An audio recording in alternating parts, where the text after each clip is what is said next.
Hello అండి, నమస్తే నమస్తే. Welcome to my channel follow my thoughts. ఇప్పుడు మనం ఈ వీడియోలో శ్రీ కనకాధార స్తోత్రం చదివి వినిపించుకుందామండి. శ్రీమాత్రే నమః. శ్రీ కనకాధార స్తోత్రం.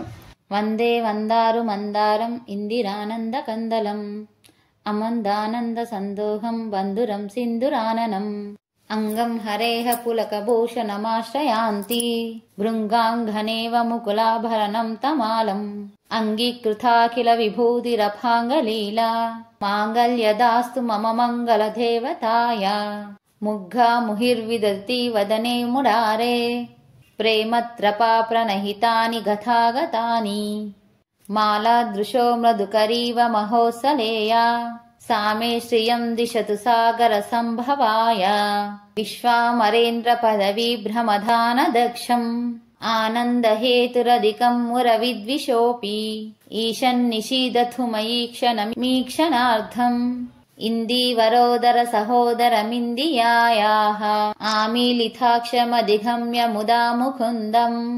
ఆనందకందమనిశేషమనంగతంత్రం ఆకేకరస్థిత కనీనిక పక్షనేత్రం భూత్యై భవన్మమ భుజంగశయాంగనాయాః బాహ్వంతరే మధుజితశ్విత కౌస్తుభేయా హారావలీవ హరినీలమరీ విభాతి కామప్రదా భగవతోపి కటాక్షమాలా కళ్యాణమావహతు మే కమలాలయాయాః కాలాంబుధాలిలలితో రసికైటభారేః ధారాధరే స్ఫురయితా తటిదంగనేవ మాతుః సమస్త జగతాం మహనీయమూర్తిః భద్రాని మే దిశతు భార్గవనందనాయః ప్రాప్తం పదం ప్రథమతః ఖలు యత్ప్రభావాత్ మాంగళ్యభాజి మధుమాథిని మన్మథేన మయ్యాపతేత్థ దిహమంథరమీక్షణార్థం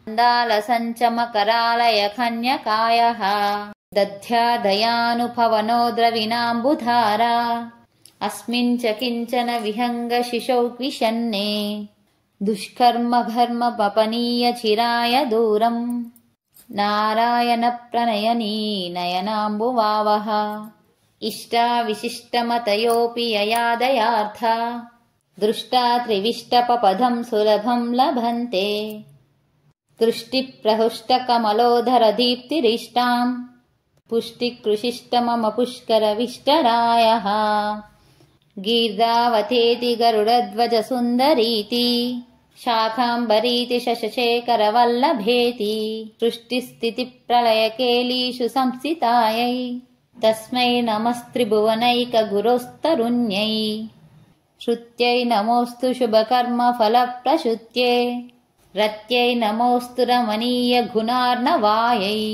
శక్యై నమోస్తు శతపత్రనికేతనాయై పుష్యై నమోస్తు పురుషోత్తమవల్లభాయై నమోస్తు నాళీకనిభాననానై నమోస్తు దుగ్ధోదధి జన్మభూమ్యై నమోస్తు సోమామృతసోధరాయై నమోస్తు నారాయణవల్లభాయై నమోస్తు హేమాంబుజపీఠికాయై నమోస్తు భూమండలనాయికాయై నమోస్తు దేవాదిదయాపరారై నమోస్తు శాంగాయుధవల్లభాయై నమోస్తు దేవ్యై భృగునందనాయై నమోస్తు విష్ణోరురసిస్థితాయై నమోస్తు లక్ష్మై కమలాలయాయై నమోస్తు దామోదరవల్లభాయై నమోస్తు కాంత్యై కమలేక్షణాయై నమోస్తు భూత్యై భువనప్రసూత్యై నమోస్తు దేవాధిభిరర్చితాయై నమోస్తు నందాత్మజవల్లభాయై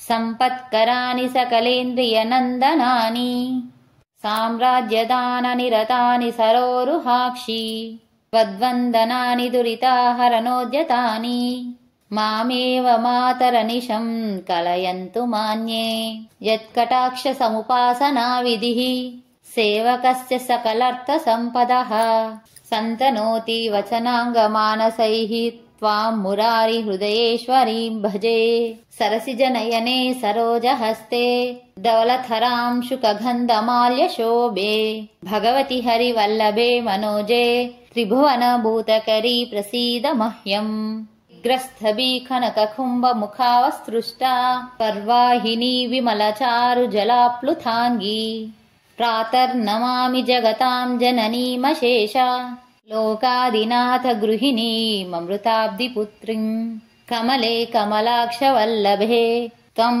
కరుణాపూరతరంగితైరపాంగైః అవలోకయ మామకించనానాం ప్రథమం పాత్రమకృత్రిమం దయాయః బిల్వాటవీ మజ్జలస్స సరోజే సహస్రపత్రే సుఖసన్నివిష్టాం అష్టాం ఫలాంబోరుహపాణి పద్మాం సువర్ణవర్ణాం ప్రణమామి లక్ష్మీం కమలాసనపానినా లలాటే లిఖితామక్షర పంక్తిమస్య జంతోః పరిమార్జయ మాతరంఘ్రినాథే ధనికద్వార నివాస దుఃఖదౌద్రీం అంబోరుహం జన్మగృహం భవత్యాః వక్షస్థలం వర్తుగృహం మురారేః కారుణ్యతః కల్పయ పద్మవాసే లీలాగృహం మే హృదయారవిందం స్తువంతి ఏ స్తుతిభిరమూభిరన్వహం త్రయీమయీం త్రిభువనమాతరాం రమాం గుణాధికా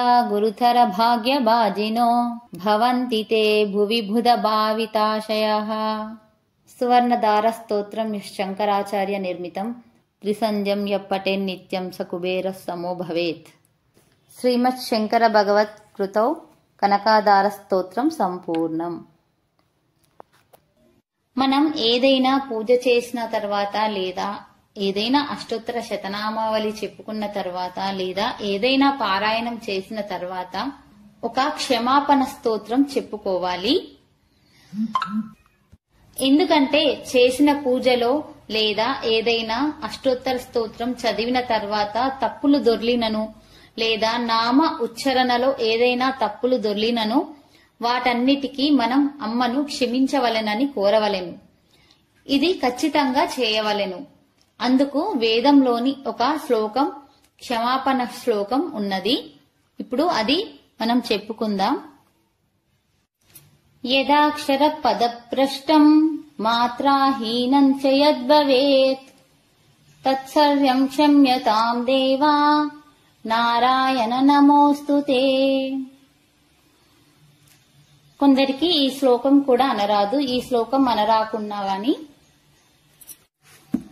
తల్లి, తండ్రి, అమ్మ, అయ్య మేము తెలిసి తెలియక చేసిన తప్పులన్నింటినీ క్షమించగలరు. మీ ప్రేమ దయ మాపై ఎల్లవేళలా మీ పిల్లలుగా భావించి మాపై చూపగలరు. రెండు చేతులు జోడించి ఇలా చెబుతూ